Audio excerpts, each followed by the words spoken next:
We're so powerful that in a matter of moments, we can unravel a thought, and that thought can produce the same chemistry in our body as bad news, good news, traffic jams, internet connections, kids, relationships, finances. We're so good, and we're so smart. And yet, those chemicals are the exact chemicals that push and trigger the genetic buttons that stimulate and cause disease. And so, how do we break the wheel of the same conditions and the same circumstances in our life and begin to embrace this concept of adventure? Dr. Joe Dispenza is a leading expert in the world of neuroscience and epigenetics. His transformational journey began after a brutal cycling accident when doctors told him that he would never walk again. He has since gone on to write several New York Times best-selling books, become one of the highest paid speakers in the world, and inspire millions of people globally with his story. In this exclusive speech from the Celebrate Your Life stage, Joe Dispenza shares with us powerful strategies to get rid of stress, rewire your brain for success, and improve your health. Special thanks to Liz Don for partnering with us to release this exclusive content on our YouTube channel. Enjoy. Science used to say that, the mind and the body were separate things, and that there's no influence at all on your level of health based on how you think or how you feel. In the last 5 years, everybody's saying, there could be a correlation now. As a matter of fact, we're linking so many different conditions in health and disease through this condition called stress, and that's what we're going to talk about today. If we look at what it takes to create a remission from a disease or a spontaneous healing, we should also be astute enough to look at what are the causes. Wouldn't you agree? Because we're all subject to them. Over 75%, up to 90% of every person that shows up at a healthcare facility in the United States of America shows up because of a stress-related disorder. Now, what is stress anyway? What is that? You see, we live every single day responding to the environment. We talked about this yesterday, that the different stimuli in the environment, in the external world, through our senses, our seeing and smelling and tasting and feeling and hearing, are activating circuits in our brain to cause us to think and react in certain ways. And if we believe in the quantum law to any degree that thoughts have anything to do with our future, if we're responding to known stimuli in our external world and it's producing a known reaction, and our thoughts have anything to do with the future, we would have to agree as geniuses that we're creating more of the same future. Wouldn't you agree? And so, how do we break the wheel of the same conditions and the same circumstances in our life and begin to embrace this concept of adventure? But when we live in stress, the biggest thing we want to do is we want to know an outcome. You know that? Stress is not knowing the outcome. We get stressed because we can't predict the future. And it's interesting that the very chemicals that drive the stress reaction cause the big thinking brain, your identity, to think equal to its chemical substrates. In other words, when you have a stress reaction and you turn on those chemicals, your big thinking brain is going to turn you into an amped up animal with a certain amount of cues and reactions that you have neurologically wired in your brain that's equal to the memory of your closest progenitors. In other words, you're not going to do much better than an animal, but you're just going to be more sophisticated and a little more cunning. That's the only difference. And so if stress is not being able to predict the future, or not being able to forecast an event, then how then, when those chemicals are released, do we seek adventure if the very chemicals are driving us to try to predict knowns? Am I making sense? In other words, in a stress reaction, there is no craving of adventure because you're trying to crave and predict what you already know. So most people, in the midst of an unknown circumstance, want to be able to determine an outcome. And an outcome brings them back to the familiar. And nothing new ever happens in their life. So we can, in a matter of moments, unravel a past memory from the recesses of our mind. And like magic, it comes to life. And we can forecast or think about with anxiety a future event. And when we get it right, we pat ourselves on the back and we say, hey, I was prepared, right? But what happens when we don't get it right? What happens when we try to predict an event and it never happens? What happens when we're trying to forecast an outcome, preparing ourselves in a state of vigilance, in preparation for an event to occur so that we're prepared, and it doesn't happen? You know what that's called? Anxiety, neurosis, psychosis, obsessive-compulsive disorders, panic attacks. See, we can produce the stress response in our body equal to the stressor itself being in our life. Did you hear me?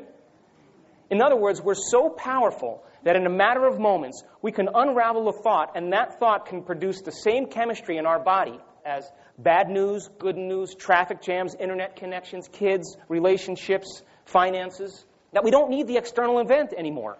Our memory bank in this big neocortex is so big that we can conjure up possibilities and get stressed out of them with them equal to the stress itself. We're so good, and we're so smart. And yet, those chemicals are the exact chemicals that push and trigger the genetic buttons that stimulate and cause disease. That we have two choices to live by. We either live in a state of creation, and that was what yesterday was about. How can we combine different information and different experiences and rehearse a new way of mind and be able to repeat that level of mind? And once we start developing those circuits, that would be the platform of who we stand, we begin our life from. And from that point, then, we have to physically demonstrate what we mentally rehearsed until we can ultimately reach that state where the mind and body are one. But the other state is called survival. And the difference between human beings and the animals in the Serengeti is that with human beings, our stress responses and our stress reactions are the same as those animals, but the human body is not designed for long-term chronic stress. It's just not. In the savannah, the animal gets chased, it's either eaten or it's going to eat somebody, and it gets away or it doesn't, and the stress is over. It returns back to its normal conditions. With human beings, that's not the case. We have physical stresses in our life. We have emotional stresses and psychological stresses, and we have chemical stresses in our life, and it's bombarding the body constantly. And when the stress gets greater than the body's ability to integrate it and create order and solutions, now the body moves into a state of dis-ease or imbalance. Now, think about this. There's a mechanism in the body called homeostasis. Have you heard of that? It's a big word, and it just means the self-righting system that keeps things in order. And there's a little thermostat in your brain, right in your midbrain, in your emotional brain, in your limbic brain, in your automatic or autonomic brain. And that little area of the brain is about the size of an apricot. It's regulating all your functions right now. It's keeping your heart beating and digesting your food. It's monitoring your blood sugar levels. It's controlling different levels of hormones in your body. It's controlling appetite. It's body temperature. It's doing all of that without you consciously thinking about that. And that homeostatic balance is an internal balance, and that's equal to your level of health. Now, what stress does is it knocks you out of normal homeostatic balance. Now, that regulation system wants to do one thing, and you know what it is? Bring it back to normal. But if you keep bumping that regulatory system out of balance over a period of time, the brain recalibrates, and now you have a new chemical balance. And that new chemical balance is what's called imbalance. And people live every way of their life that way. Now, within that part of the brain, called the limbic brain, you have two nervous systems. You guys with me? You're geniuses, right? Now, the reason I'm telling you all this is because tomorrow, your day is going to start. And you have two choices, either to respond in the predictable, common way, routine way that you always do, or to look at life in a different way. Because most of us are just too busy to change. There's just not enough time. So that part of the brain, that automatic brain or autonomic brain, has two nervous systems. There's a sympathetic nervous system and what's called a parasympathetic nervous system. You know what your sympathetic nervous system does? That's your fight or flight nervous system. When you interpret a stress with your big brain, the moment you interpret it from your external world, the moment you see something, your ex-husband, your oil light, your kid tipping the vase with the water in it, whatever it is, that alarm system is an immediate emergency system, and it's designed to protect the body. The whole purpose of that system is to produce chemicals so that the body is safe in the environment, and it mobilizes energy. The moment you perceive a stress or a threat from your external world, you're turning on that primitive brain, and the moment that happens, you start noticing some changes in your body, right? Your heart rate increases, your respiratory rate increases, blood flow is enhanced to your extremities, it's taken away from your internal organs, pupils dilate, and there's a rush of adrenaline into your bloodstream. And that rush of adrenaline, geniuses, causes your brain to become super aware in the moment. You are more clear. The lens clears in your eyes, and you're more ready to perceive your environment. You wake up for a second. Now, that fight or flight nervous system is important because that's how all creatures survive predators and cold and stresses, and so that it can take care of the body. We need that. And it's an alarm system, but it only should be used for short-term situations. Now, that parasympathetic nervous system is a nervous system of relaxation. That's what happens after you eat a big meal. Blood flow moves into your internal organs. You kind of slow down a little bit. Heart rate goes down. Respiratory rate goes down. Your pupils constrict. All the energy goes, to digest and metabolize food. And if I said to you, hey, come on, let's go play tennis, you'd say, maybe tomorrow, huh? Because your body's conserving and using energy. So one system, in effect, is for emergencies and release of energy, and the other system is to repair and regenerate. Now think about this. If we spend the majority of our time reacting to the external world and turning on that emergency system, is there going to be any energy in the body for repair? No? So if you think about this, if there's a hurricane coming down the road, are you going to remodel your kitchen? Well, that's what the body says. The body says, I have to deal with emergency situations because the boss up top is perceiving the external world in a certain way and is preparing this body for emergency situations. So all of my energy is going to go towards dealing with this immediate condition. And a few cancer cells get together and they say, hey, let's form a colony. And you know what the body says? We'll deal with them later. We don't have the time. We don't have the energy. We don't have the resources. We can't put our energy into that because we're too busy taking care of these immediate problems. Am I still making sense? So what human beings do is we've become, there's over 20 million Americans in the United States suffer from anxiety. Do you know that? And you know what anxiety is? Anxiety is being prepared for a future moment that may never happen. But you're prepared. And you run those chemicals in your body, or we run those chemicals in our body so well that we train the body to be in a heightened state of vigilance. Do you know what I'm talking about? Now, your body is a slave to what the mind does, really. Now, if you spend several days in a row living in anxiety and producing those chemicals of stress, the adrenaline and the corticoids and all those other chemicals, what's going to happen over a period of time is your body's going to start to do it on its own. Remember yesterday we talked about that state of being? That state of being, in other words, you're going to train your body to be in a state of vigilance without the mind. In other words, the body will become the mind. So think about this. Person spends a very stressful 3 weeks getting ready for a trip. Okay? He's got to work extra hours. He's got to take care of his kids. He's got to help his wife. He's got 2 deadlines with his office before he goes. He's got to catch flights. He's got presentations to do. He's got things to get done. All of a sudden, he's running through the airport to catch his flight. He gets to his plane. He sits down. As he sits down, he starts to relax, but he hasn't slept in the last 3 nights. He's been living on coffee, and he's been missing meals. And as he sits on the airplane, all of a sudden, out of nowhere, he gets this rush of adrenaline, and he's not doing anything. And his face turns flush, and his heart rate increases, his pupils dilate, his breathing starts to go up, and he starts to feel faint. Now, we have this amazing propensity as human beings to associate something in our external world with some change in internal chemistry. In other words, something happens in our world, an experience happens, and it alters our internal chemistry. We're going to identify whatever that stimulus was with some change in how we feel. That event in itself is a memory. That's how we form memories. That's how we learn. That's how we form memories. That once we feel differently from something that happens to us from the external world, the moment that happens, we go, I'm going to pay attention to whatever that was that made me feel this way. And that's how we begin to form circuits and memories in our brain. So this guy now lands in a seat, and all of a sudden he has this panic attack. And the immediate moment he starts to feel this internal change in his body, you know what he does? He immediately interprets it from something from his external world. He says, I can't take closed-in places.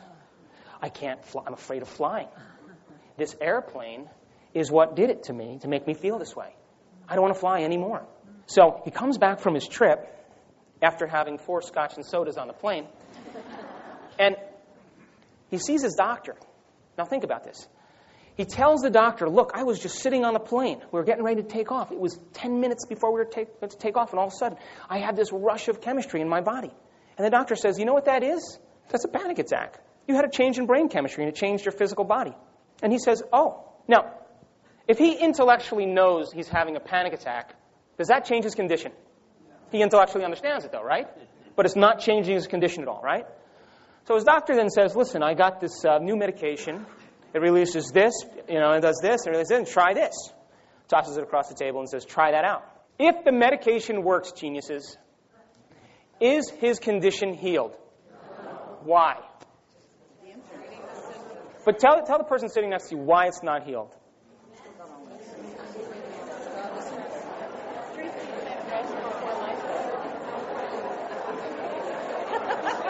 You want to know why?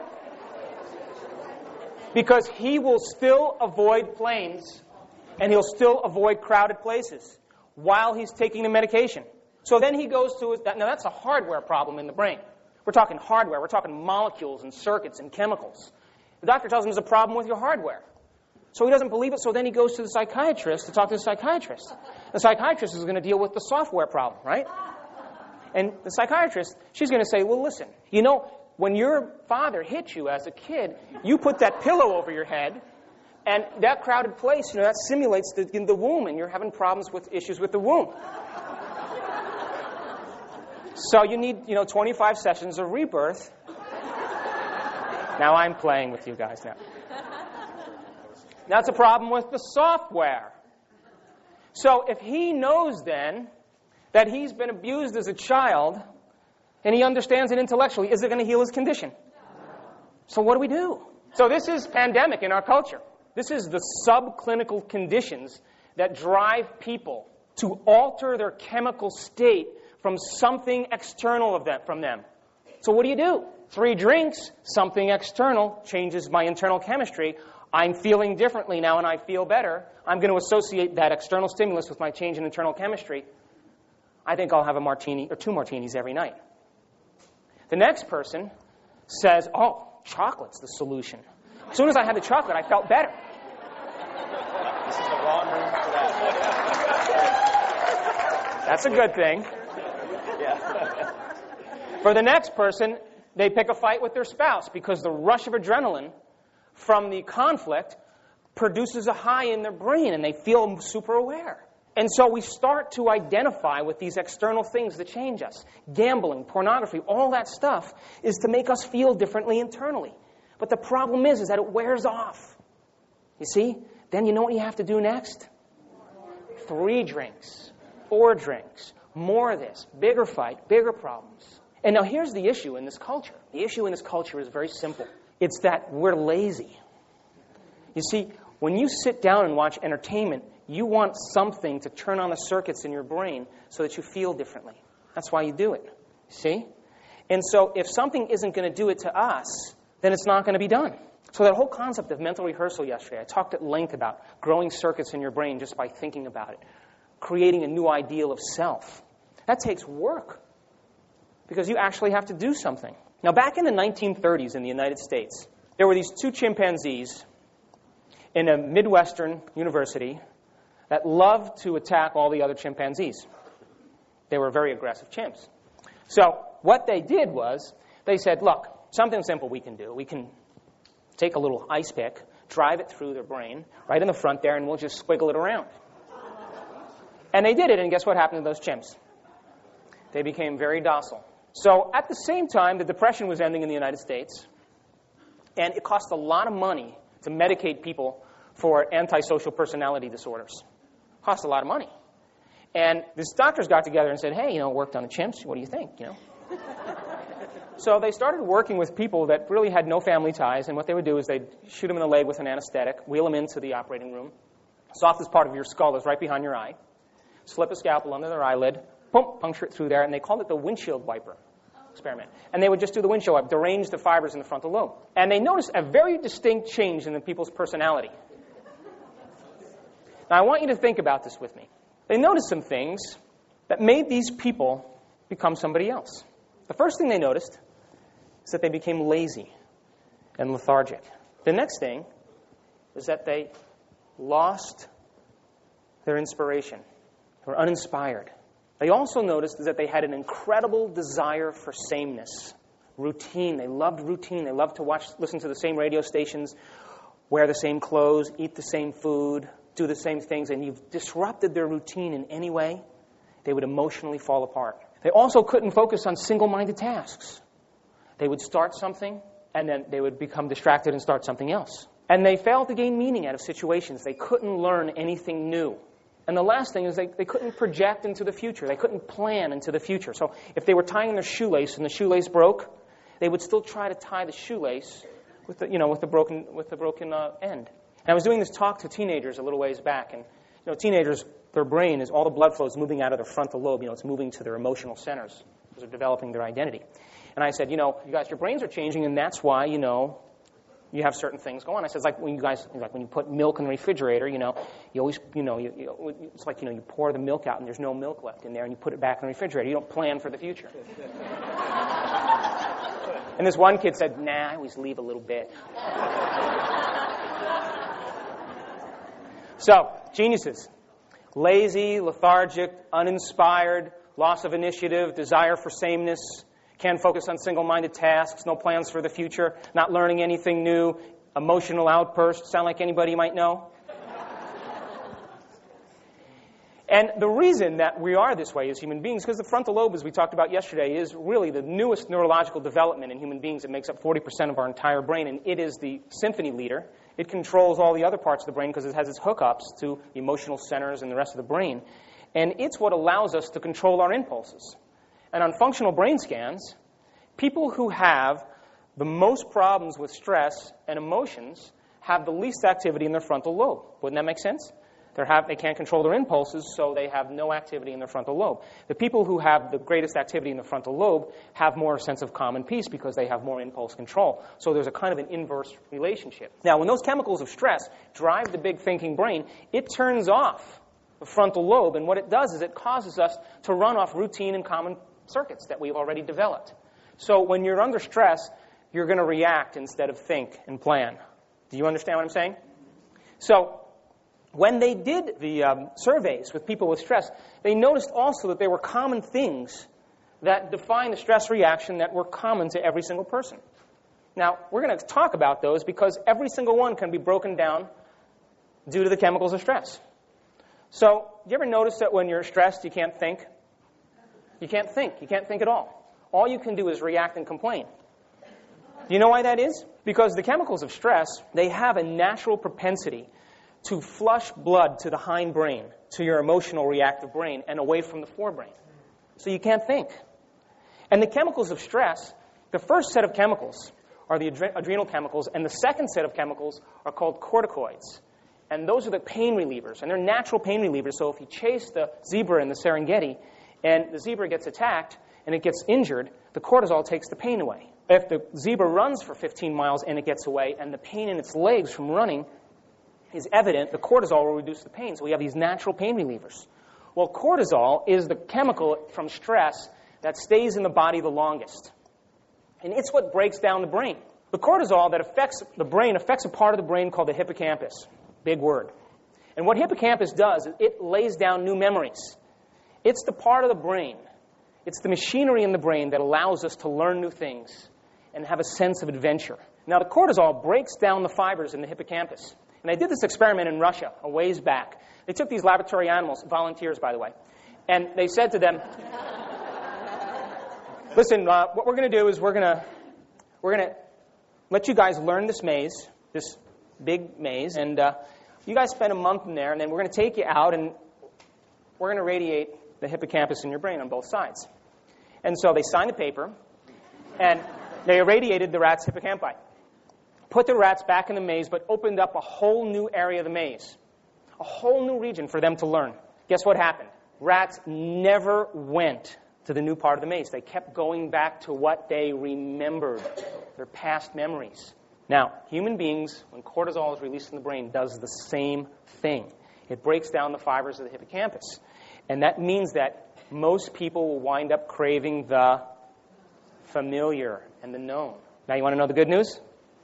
Latest research in neuroscience says that the adult hippocampus in the human being regenerates. Fibers in the brain, neurons in the brain will repair when cortisol is gone. So is it worth it to begin to rehearse or think about a new way of being? Because when we do that, we get a second chance. The fibers in the hippocampus regenerate, and you crave the sense of adventure again. You crave the unknown instead of craving the familiar. The next thing we know from stress is that stress causes an immediate compromise on the digestive system. Now, tell me why that would be. When you're under chronic stress, where's most of the blood supply going? In your extremities and away from where? So if you're living in a state of stress and you're eating under that stressful reaction, what are you going to have? Acid reflux, indigestion, constipation. Every person that I know that has anxiety that comes to my office also has acid reflux. Do you know that? Because their body's in a state of vigilance. There's no chemistry to support digestion. Does that make sense? And so you see these chronic conditions. The digestion is compromised. We also notice this new thing was just on CNN today, chronic fatigue syndrome. The medical profession is finally saying it's true after 40 years. It's a real thing, they said. So if you're releasing adrenaline over and over again, over and over again, over and over again, what's going to happen? You're going to use up all your reserves. And the moment you have a decision to stand up, you have the thought to stand up, you know that your adrenal glands are already squirting out a little adrenaline so that the blood flow to your brain is staying the same. Because if the blood flow doesn't stay the same, you faint. So if you keep releasing the same adrenaline over and over again every day and you run out, you have the thought to stand up, and what's your body going to say? Sorry, we're not going to do it. So people get depressed. And they get fatigue, and their body doesn't feel like doing anything. They also notice that there's a compromise in the heart. Now, think about this. If you're flushing out all that adrenaline over and over again, and it's turning on your heart to race, and you do it every day, after a period of time, your heart's going to take the orders from the brain, and it's going to race without you. So it's like stepping on the gas and the clutch at the same time. So the heart starts to race on its own. Now, the problem with hypertension and high blood pressure is that every few millimeters, arterioles bifurcate. They break into smaller branches. And if the tension in the arteries is heightened, the moment it gets to a bifurcation, a fork in the road, there's turbulence. And that turbulence bumps into the blood vessels and injures the blood vessels. And then the body comes along and starts to place scar tissue over the injury. And what happens to the arterioles? Don't let anybody tell you it's cholesterol. It's not. It's not. But cholesterol, though, happens to go up with stress. Because stress means survival. And just a couple hundred years ago, survival was famine. And so you got to mobilize fats to put it in your bloodstream to be able to use. Making sense still? So we start to see these chronic conditions that begin to manifest that are the result of just typical conditions that we live, that are the result of our own thinking. What happens when you're under stress for a long period of time or a short period of time? What happens to your back and your neck and your muscles? When they get tense and sore? That's liquid adrenaline sitting in your tissues and causing your body to tighten up. Because what does social mores say? You can't fight because fighting isn't socially acceptable. And you can't run because where are you going to run to? So human beings tend to compromise. We smile through our teeth, right? And we're steaming. Those chemicals are sitting in the tissues and they're causing the tissues to harden. Now you may say, well, the solution is exercise. Well, you know, they've done enough studies with people where they took actors and they said, listen, we're going to test you against a control group, what the benefits of exercise is. So they said, we want you to work yourself up into an emotional state of anger. And we're going to have you climb these flights of stairs, and we're going to compare you to the control group. Guess what happened to the actors at the end of the experiment? Exercise was detrimental to their body. Didn't help them. Made it worse. So we have to find a way to be able to switch, to convert from that state of survival to the state of repair and regeneration. Because the immune system, just the immune system alone, cortisol punches holes in the immune system.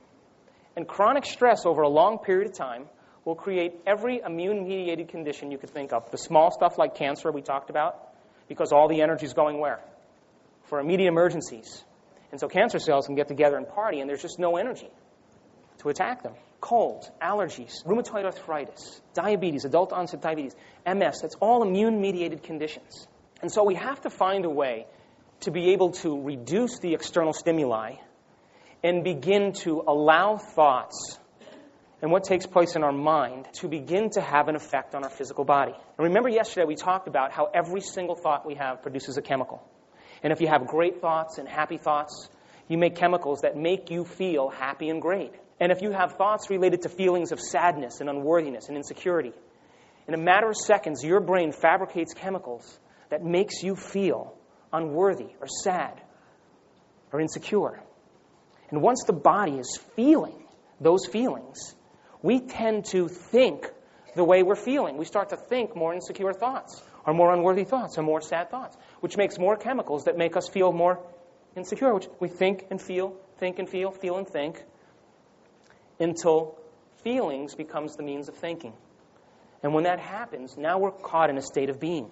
But just like we can create those chemicals that make us feel certain ways, we can eliminate the external stimuli from our world. And we can make thought more real than anything else. That's the privilege of being a human being. That's why we have such a big frontal lobe. Because the privilege is we can make thought more real than anything else. And the moment thought becomes more real than anything else, that thought is captured in the brain and tracks are laid down. And it's mapped in pattern, and the brain changes as a result of it. So the chemicals that cause us to respond to the complex situations in our life, it's not eat or be eaten or survive. It's traffic jams, mortgages, it's kids, it's finances, it's relationships, it's social pecking orders, it's hairdos, it's all those things that make us feel a certain way. So our problems have become more complex. And yet, at the root of it, I think everybody wants to feel a sense of self-love, a sense of gratitude, a sense of worthiness, and that sooner or later we reach a point in our life where we figure out it's not going to come from anywhere outside of us. You know what I mean? And when we start to force the round peg into the square hole, and we keep looking for those external things, we turn out addicted to something. Because remember, we said the brain has a natural tendency to equate what's going on with its external world with its internal change. And that is an event in itself. So how are we going to change our internal chemistry? Most people use something external from them. Gambling, drugs, alcohol, anything to change their internal chemistry, and they become self-reliant on that mechanism. Tell me, is there any change that goes on with that? Any change in the brain? Any change in the body? And addiction, again, is just something you can't stop. Wouldn't you agree? And so we become addicted to things both internally and externally. And the fact that we can unravel a thought, and that thought can become as alive and as real as something external from us. And it can cause an emotional reaction, a stress reaction in our body that turns on the same chemicals. When those thoughts become more real than the stressor itself, and we're constantly bombarding the body with the same stress reaction without the event, we're headed for disease. Because now we don't even need the stressor. We can do it on our own. And that's what we do. So the anticipation and the expectation of the event, because of our big memory bank, allows us to become prepared for the event, whether it happens or not. And so depression is looking to the future, remembering the past and how terrible it was. And anxiety, and they, by the way, on a brain scan, they look exactly the same. It's the same thing. It's the same emotion. And anxiety is trying to predict the future and be prepared for it based on the past. It's the same thing. So we better talk about the good news. You guys are looking serious.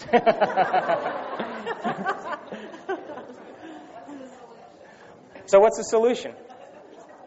It's in you. It's in you. It's in you. The solution is, if you could make thoughts more real than anything else, and you can rewire your brain to become a new person, to reinvent yourself, then it's time to retreat from the external world a little bit every day. And remember that intelligence I talked about yesterday?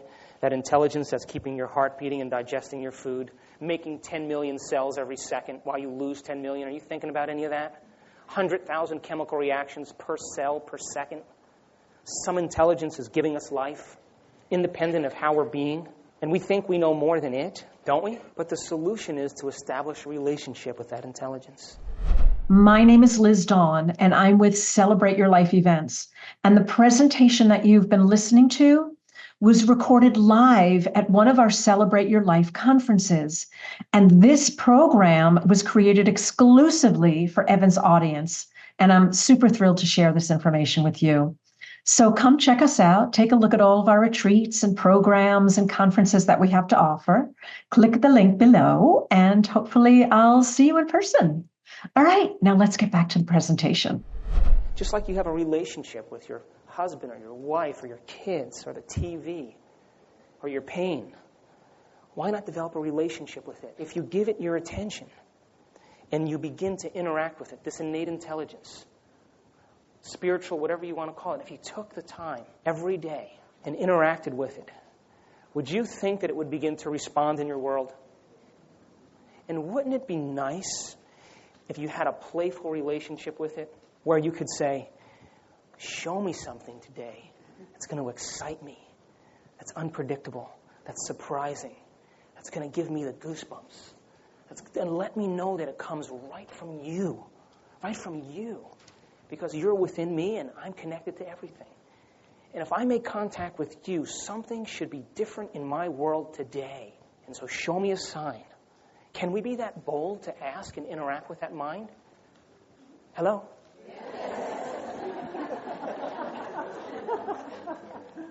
And now some people will go and they'll do it for a day, and then they'll give up and they'll say, I didn't feel anything. And I always say to them, you should feel nothing. That's the first sign. Because feelings are the end product of an experience. And if we're living by feelings, we're remembering the past. Are we not? So if we're living in a state of feelings while we do this, the only feeling we should have is the excitement and the joy and the love of taking time to interact with this mind. And it's sitting there waiting. And you'll feel different, and you'll think different, and you'll be different. Now, it's a great parent. It's a very wise being. And it's just like a parent. If your kids don't clean the room and they ask for the car keys, or they clean their room 2 days in a row and they want to have a party at your house just because they did it 2 days in a row, what are you going to say? Not quite yet, right? So you have to mature. We have to mature as individuals. We have to begin to interact with this mind. And we have to begin to ask it permission to begin to show signs in our world. And the smallest signs to the biggest signs. Here's an example. This summer, I said, okay, I want to have an experience in nature where something unusual happens, and I want to know that it's coming from this great mind, and I want it to be absolutely unmistakable. So I'm sitting on my porch, and I have a garden in my backyard. I'm sitting on my porch one day, and I'm on the phone after work, and I get up to walk in my house, and this blue jay. Now, you guys have stellar jays here? Yes. Those big blue jays with the black. Well, those guys are kind of independent creatures, and they're kind of skittish. Well, this blue jay comes flying right over my head. And I duck down. You know, when a bird comes towards you, it's not common. So I kind of duck down, it flies over, and it lands on the branch on one of the trees near my porch. So I kind of look up and I say, hey, buddy, how you doing? You know. He flies back over and looks at me over here, and he's just kind of playing with me. So I go in the house, and I go, that's kind of odd, you know. So the next day I go out, and I'm going out to the back part of my property where the apple trees are, and I'm walking back there, and all of a sudden, here he comes flying right alongside me, lands on the branch. So I say, hey, you're still around, you know. So I go back to the house. He flies right up back to the house with me, and he sits right back up on that same limb. So I go in the house, and I say to everybody, that was really weird. This stellar jay's following me around. And I forgot that I had been, you know, what my interaction was with the greater mind. So the next day I walk out. I'm on the phone again, you know. I hate to say this, but I'm on the phone again. You know how that goes. And my whole thing is to get off the phone, you know. And I'm standing out on the porch, and here comes the stellar jay, comes over and starts tapping on my shoes. Tapping on my shoes. So I would say, hey, buddy, you're getting kind of close here. Are you okay with all of that? You know, just tapping on my shoes. And so I get off the phone. I go in the house. And I go, hey, everybody, the stellar jay from yesterday was tapping on my shoes today. So the next day I go, I don't see him. Because why? Because I'm looking for him now, you know. Can't do that, right? So my 17-year-old son we decide that I'm going to give him the clipper cut, take all his long hair off, you know. So it's summer. I got him out on the back porch. And I'm getting ready with the clippers, and I turn around to say something to him, and the stellar jay lands on my head. And my son goes like this. It's a true story. And he turns around and he takes off. And then I didn't see him after that. I never saw him after that. Obviously, I see stellar jays, but they're always flying up in the Douglas firs. So, was that a sign? Was it playful? Was it fun? Was it a new emotion? Wasn't that emotion something different than survival? Because the emotions of survival are all about threats and importance and pride and sadness and all that stuff that we don't need. That the emotions of creativity that go along with those emotions in the quantum field are awe and wonder and joy and the things that kind of bring you to life so that you wake up the next day and you can't wait for what's going to happen. Isn't that how we should live? That's our God-given right. So how do we break the pattern then of stimulus response, cause and effect? Think about this. if our thoughts have anything to do with our future, and if we're reacting to everything in our external world, if we react to them and it causes us to think a certain way, aren't those thoughts and that reaction going to produce the same stimulus, which is going to produce the same reaction, the same stimulus with the same reaction, same stimulus, and nothing new ever happens? So if we separated ourselves from the environment just a little bit and break the reliance and the dependency on the external stimuli to produce internal change, and so that we can feel differently, because it's better to feel something than to feel that anxiety or that worry or that depression. So we rely on something external from us, and yet there's something in there, sitting in there, waiting to be enacted. And the moment we begin to interact with it, as long as we're bold enough to ask for its intervention, in the smallest ways it begins. And this is the side effect. Are you ready? See that right there? You get happy. You get happy. So there are times in our lives where we're desperate. And there's times in our lives where we feel like we have no answers. And there's times in our lives where we're confused. And those states of mind are how we continue living as human beings when those chemicals are driving our thinking brain. And if we can become self-reliant and create those chemicals ourselves, we begin to move off that stimulus response, action reaction, and we begin to live life in joy and happiness and a sense of freedom.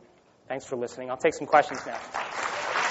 Now, I'm going to take questions. I like taking questions because questions are so great to help people understand the next level that may be sitting there as a potential. So I want to just take some questions. I'm going to bring a mic to you, and we'll start right here. I have MS, and yesterday we were talking about the neurons and connecting the neurons. Mm-hmm. And with MS, you lose your connection. What do you do? Well, MS, multiple sclerosis, there's a tendency to lose connections, but every time you learn something new, you make a new connection. Learning is making new connections in the brain. Remembering is maintaining or sustaining those connections. Now, the brain is a very neuroplastic organ. It wants to grow new circuits. With MS, the fatty lining around the neurons tends to break down. And you know the one thing that turns that on? Stress. People who go into remission with MS, they all of a sudden stop being stressed out, and all of a sudden they feel better. They stop dragging their leg, or they stop having facial paralysis. And by the way, there's no other correlation with MS. There is none. There's no correlation. People say, don't eat dairy products, don't do this, or that. None of that works. It's directly related to the person's attitude. That's one of the most direct ones because it's a condition right in the nervous system. Now, if you think that mind that makes myelin sheaths and that mind that keeps your heart beating, over 100,000 times in one day, do you think that mind knows how to make myelin sheaths? You just need to give it some directions, right? That's all. So it already knows how to do it. And I also have claustrophobia. Panic attacks. What do you do to overcome this? Well, there's the short path and there's the long path. Most people who have claustrophobia, or they have, fear of closed-in places, they have a very distant memory of being boxed in somewhere, boxed in. But the best way that we can ever overcome a condition is to confront the condition. And so to be able to desensitize yourself in the condition a little every day is what's going to make you realize that the condition was nothing. I don't like for people to go back to the cause of the problem emotionally because it stirs up too many other emotions. But to deal with the effect, like, people who have a fear of water. You get them in up to their ankles for 5 minutes and you get them out and you say, you okay? Yeah, I'm okay. Well, go back in. Let's go back tomorrow. Let's go up to your knees. You okay? Let's go back out. You work your way up. Do you realize that it's just an illusion? Because other people aren't afraid of closed-in places. Just keep getting back into the a little bit more, a little bit more, a little bit more every day. But you set up conditions, and this is the whole talk, but you set up conditions to where you can win, never where you lose. Always where you win. And then you ask yourself this question, am I okay? Or can I relax? That's the big question. Can I relax in this situation? The moment you relax, you stop the chemistry. The moment you interrupt the program, you change it. You can set that situation up and know that you're going to win, but the minute that it truly happens and you can't win anymore. That's where rehearsal comes in. He says, what happens if I go in that situation and I can't win? And I said, well, that's what mental rehearsal is all about. We talked about mental rehearsal yesterday. People who play the piano in their mind grow the same brain circuits in their brain than people actually playing the piano. If you rehearse yourself in a situation where you're prepared to be relaxed in that situation, you rehearse it enough, which circuits are you going to choose? The old circuits or the new circuits? And if you don't rehearse and there are no circuits there because you haven't warmed up the brain, because you haven't prepared it, more than likely, which circuits are you going to use? So rehearsal is a preparation for you to be able to demonstrate what you've just rehearsed. The more rehearsal we have, the better we are. I rehearse every day. And the question I ask myself is, what's the greatest ideal of myself that I could be? That's what I ask. What is the greatest ideal of myself? Can I be patient with everybody? Can I see everybody as equal? Can I love myself and love everybody in my life? Can I love my life? Can I stay in the present moment? Can I be honest? Can I do those things? And I rehearse in my mind what that looks like, just like the piano players. And will I grow new brain circuits? Will I cause new neurons to fire new sequences and patterns and combinations to create a new level of mind? And if I do it every day, will I strengthen those connections? That's what repetition says. So then when I begin my day, it's already mind is already going, At the end of my day, I say the same thing. How'd I do today? Where did I get stuck? Where did I fall from grace? How can I do it better tomorrow? That's a frontal lobe thought. How can I make it different? How can I invent it better? How can I create a new outcome? How can I do a better job? That's neuroplasticity. Okay, you get it? Next question. My little boy's 4. He has cerebral palsy and autism, and we've had a neurospec scan that revealed that he has decreased flow of oxygen to the frontal lobes. What can we do to help him? Well, cerebral palsy is a tough one because, cognitively, people with cerebral palsy are a lot of them are extremely advanced. And, they're just amazing individuals. There are small things you can do that have to do with cross-crawling and getting him up and getting him stimulated. Those are small things. And then there's surgical procedures, I'm sure you're aware of, where they put stents in and they increase blood flow to different places. Those are more dramatic procedures. There's hyperbaric oxygen, where you force oxygen into the cells, and when you force oxygen into the cells and into the brain, it causes neurons to wake up. So those are some things. Next question here. You talked some about how to rewire the brain, and I'm getting that you're suggesting meditation. No, I don't ever say the word meditation. Okay. Because meditation, to me, there's too many colloquialisms with meditation. Right. I use the word rehearsal because rehearsal is an action. Rehearsal means remembering who you want to be, concepting yourself in the experience, seeing yourself doing it, actually doing the event. And when you do that, and if you can repeat it enough, the brain will make it as real as anything else. And you'll activate the same circuits in your brain as if you're actually doing it. Are there some other things that might also do that? You're familiar with Norman Cousins and Laugh Yourself to Health and all that. Are there other things that might have the same type of repair action? Oh, yeah, there's plenty of feedback techniques that are out there right now, neurofeedback, the heart math stuff. All that stuff is great ways to be able to change your nervous system from the fight-or-flight nervous system to the more relaxed nervous system and change blood flow. And there's guys like Michael Mercenich who's doing amazing work with plasticity and creating computer programs where kids could actually get something out of it. I know that's a novel concept. No, they did this experiment with these kids, with these teenagers, and they said, look, we know you're addicted to video games, but we're going to do this experiment. We're going to ring a bell and we're going to give you $1. For every time we ring the bell, if you stop playing the machine, you get $1. You know what all the kids said, right? All right, yeah, we'll do it. So they start the experiment, they ring the bell, and guess what happens? None of them stopped playing. You know what they all said? Wait, just a little bit more. Wait.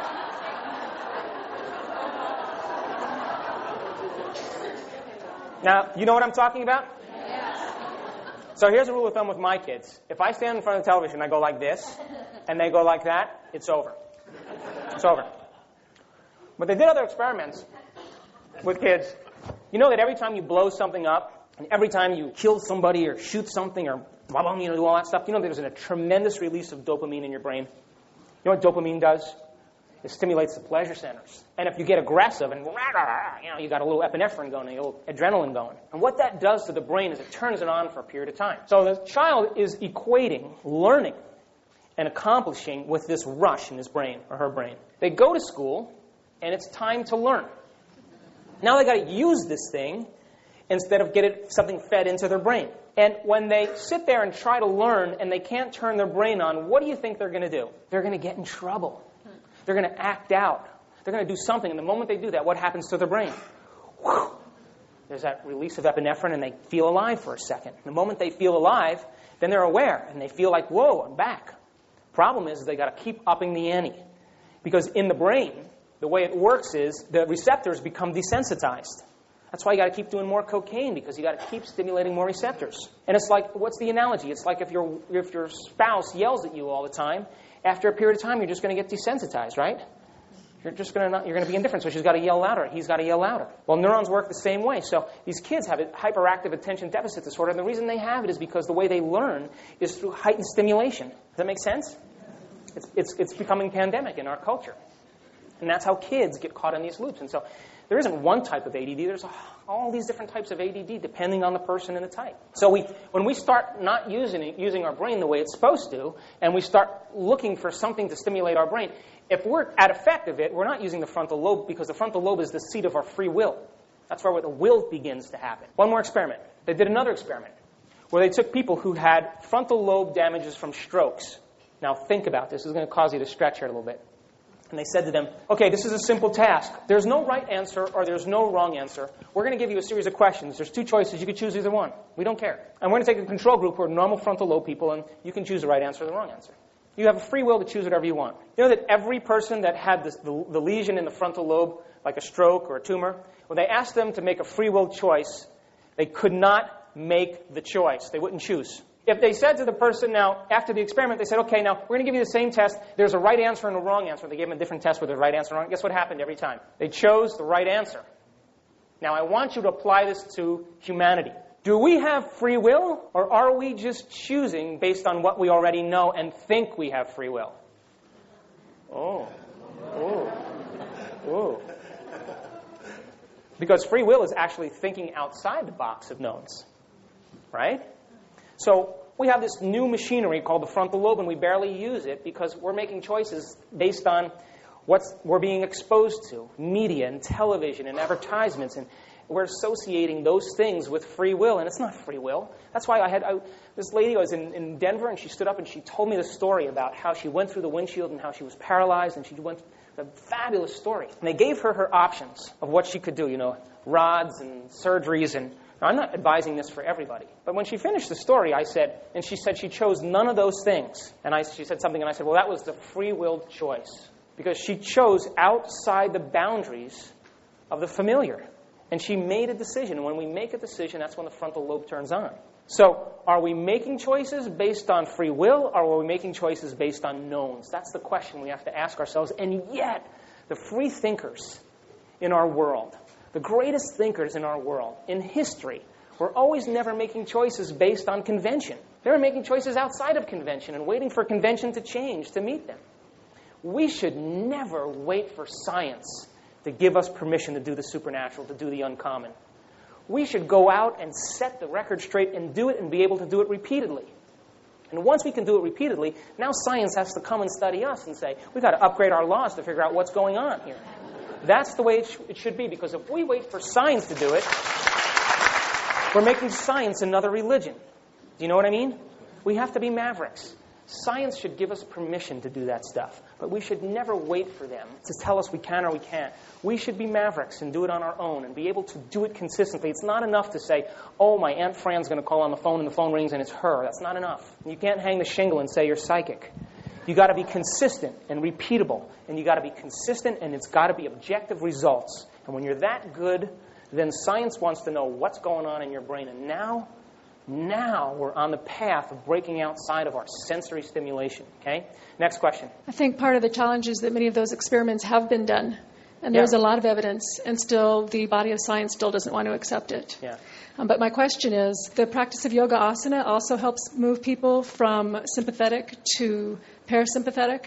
And can you talk a little bit about what that's doing in the brain? So I taught yoga for probably 10 years of my life in the 80s, believe it or not. And I know a lot about yoga. The amazing thing about yoga, the original purpose of Hatha Yoga it was the ground level for initiates to go to these ancient schools of wisdom and to begin to break down the physical rigidity in their body so that they could sit for extended periods of time and rehearse, right? And so I'm using rehearse. You can use meditate or whatever you want to use. And so you had the cabinet maker, you had the candlestick maker, you had the merchant, you had the prince. They all came from all walks of life, but they had to start at a ground level. So you always address the physical first. So everybody has their genetic code stored in their body, and everybody has their emotions stored in their physical body.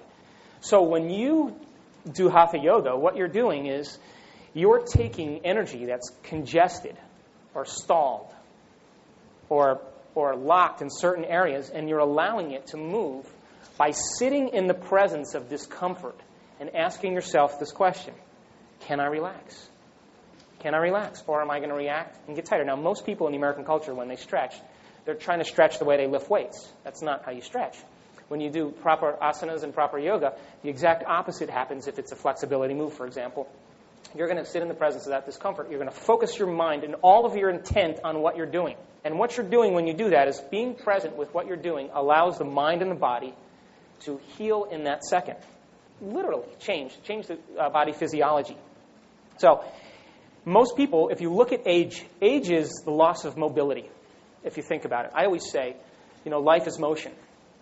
And people who tend to get rigid because of their attitudes, they tend to store that rigidity in tissues. And yoga is one of the most fabulous ways to break down physical rigidity. Now, there's 3 areas of exercise. There's strength, endurance, and there's flexibility. Now, this culture is a very strength endurance culture. You run and you lift weights, you do machines, and you ride the bike. But not a lot of people say, I'm going to take an hour and stretch, or I'm going to create flexibility in my body. And yet, if you go to any pain rehab clinic in the United States right now, Johns Hopkins, Boston College, Mayo Brothers, guess what they're teaching people for pain control?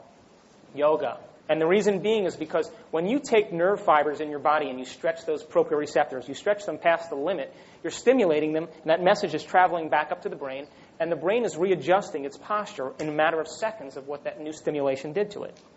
Now, if you sit at a computer all day and do this, your world is right there, right?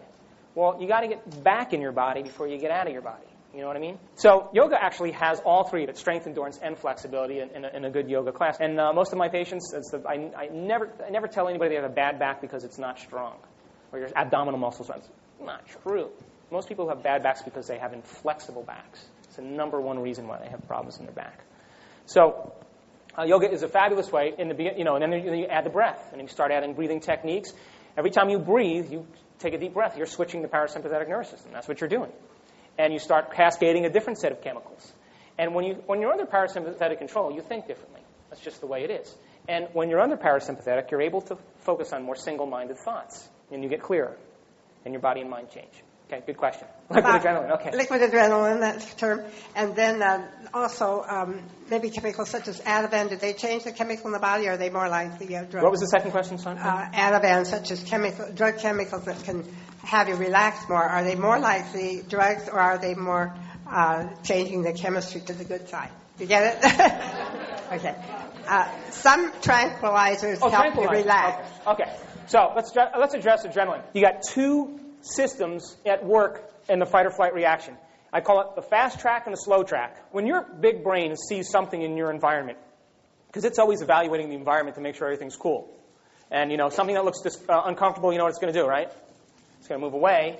Something that feels good is going to move towards it, right? And that's what we do. We base our reality based on feelings.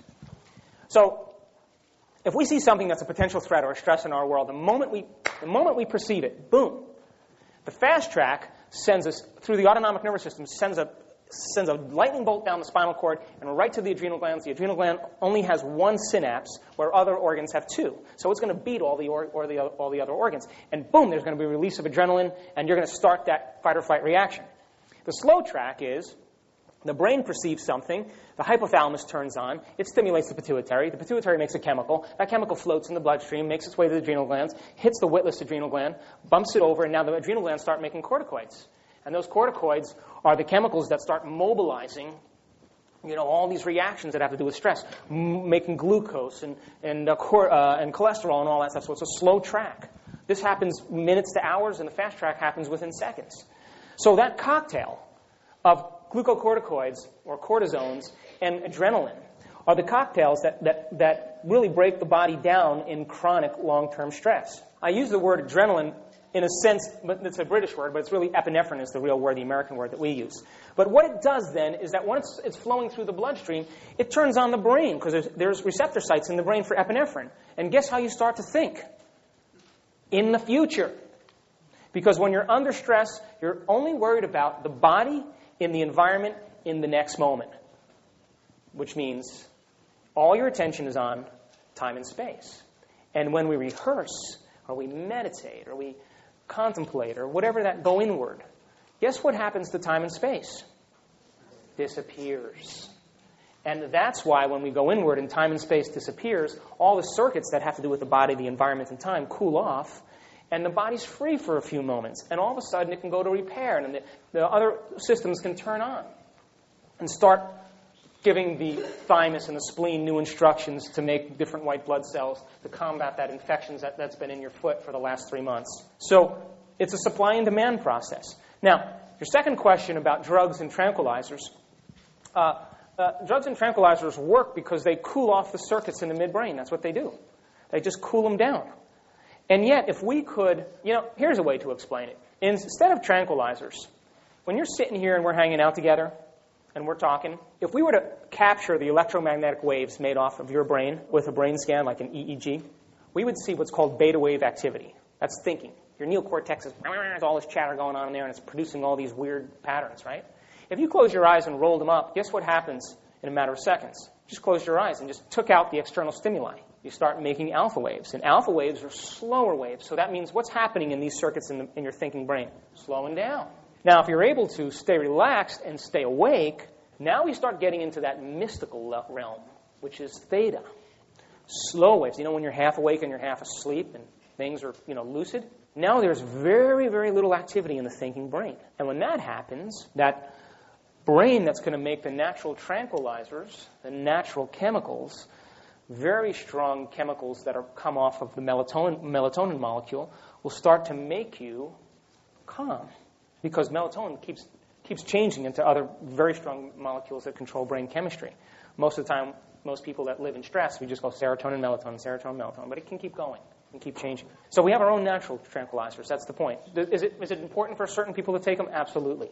Do I recommend certain people take them? Yeah. There's people who have really serious heart conditions where they have tachycardia and these conditions, and they need them because they have to cool off the circuits in the midbrain that's causing the heart to race like that. So those people need that. But they can still rehearse and still change. Okay, just a couple more here. You talk about rehearsal, and I wondered if you have studied, I'm sure that you have, how long does it take for someone to actually reverse some of the stressors, the thoughts that they have that are automatic, and then to get into that space where they can respond? Okay, so let me just say this. You ever hear that thing, 21 days in succession, right. You can change a habit? Well, that's only true if you can move to that theta state, move to that deep state. You cannot change it in your declarative memory system. You can't change it in your thinking brain. You can't do it. You have to go to the place where it's rooted in that implicit system, in that subconscious system. And you got to change it in the subconscious system because that's where it's rooted. Habits, skills, behaviors, all those things are rooted in the deeper system. So many people, they're vigilant and they're tense and they're trying to change an attitude and they're trying to change it with the same mind that they created it in. They can't do that. I tell people the first week of rehearsal, just retrain your body. Sit there and go, hey, I'm so sorry I've been driving this machine pretty poorly, huh? I've been running you down. So listen, I'm going to just take 40 minutes here. First thing I'm going to do is I'm just going to slow you down here. I'm just going to sit up and I'm going to work on relaxing myself a little bit more. And I'm just going to let you know it's okay. I mismanaged myself and my mind, and now you're running the show instead of me. And that's why you're so afraid, is because I was thinking all those thoughts that way. And so your idea about being playful with the ultimate mind or whatever is around us is where you're going with this. Because I thank you for that, for asking to infect the quantum field. I think that's what you say. Yeah, and that's my thing. My thing is, why not interact with it if it's a part of you? And that would also start to change it, because right. You come into a playful state and you see the responses, which right. I thank you for. I do that every day. Now, women do that very well, by the way. Pardon me? Women do that extremely well. They just accept it. Men are just kind of square this thing over here. They're trying to work a little hard at it. Right. It's got to fit into the logic hole, and then it kind of goes. But you say the theta level, isn't that sleep? I mean, no, you want to be right above that level of sleep. You want to be conscious and aware, and yet your body's in that state. And so I love doing that, because I notice the moment I slip into that I feel differently. Then now I'm closer to that level of mind. I'm closer to it. than when I'm my identity and my thinking self with a past and a history and all that, my autobiographical self. I want to leave that behind. And so as we slow the mind and the body down, that's when we get closer to that mind. It's easier to interact with it then. Thank you. Yeah. One more question. Hi. Can you explain what the difference is between the rehearsal or meditation and actual sleep physiologically? Well, sleep. So there are mystics and there are beings that can change their brainwave pattern all the way to delta and be awake. Those are the guys that, you can, or theta, you can stick a pin in their throat and it comes out the other side and it's not bleeding on either side. They have that much control over their autonomic nervous system. They'll say, do you want it to bleed on this side or do you want it to bleed on this side? That's what they'll say.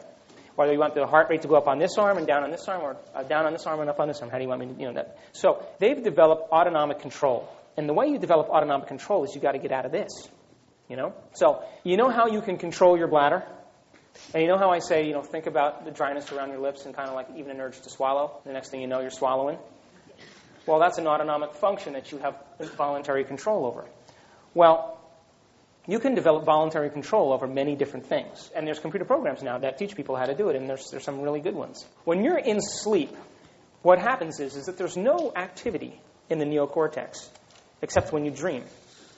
And there's a switch in the brainstem that shuts off the body, so the body goes into a kind of a catatonic state. It becomes paralytic. So then in that state where the body's at rest like that, that's called restorative sleep. And restorative sleep is so that the body can repair everything it needs to repair. The deeper mind can repair everything that needs to repair the body so that then it can get up and start the day again. Now, the problem is that when most people are under chronic stress, they don't give the instructions to the mind to be able to repair what needs to be repaired. So then the mind only does what it can do because it knows that the same frame of mind is going to start tomorrow, and it's going to do the same thing with the same conditions and the same circumstances in their life, and it never catches up. So that's called aging. That's how the body breaks down. So restorative sleep is essential because the brain chemistry changes, the body changes, and then there's restoration that goes on. In deeper meditative states, you can reach those deeper meditative states. And by the way, in restorative sleep, you consolidate memories also. So everything you learn during the day is consolidated into memory. And as we get older, we spend less time in restorative sleep, so we consolidate less memories. And so when you begin to teach your body how to relax and teach your body how to calm down and teach your body in a meditative state how to do that, you will sleep deeper because you'll be walking down you'll be making the same footprints in the same direction over and over again. So some people who are deep state meditators, and I've participated in experiments where to see how far down I could go and stay awake, but it's not like awake like me talking to you right now. I'm different. I'm less me. I'm more of a thought. And that's how I'm interacting in that level. Do you understand what I'm saying? Mm-hmm. So as we get better at it, the idea is to move to the deepest levels and to stay conscious and stay aware. Okay? It's a pleasure talking to you guys this day. To see another amazing Joe Dispenza talk, check out the video right there next to me. I think you'll love it. Continue to believe, and I'll see you there. Our reality will always be equal to the way we think and react. We could never have anything new happening because our environment is causing us to think. It's as if you're asleep. And what we know from neuroscience is that once the brain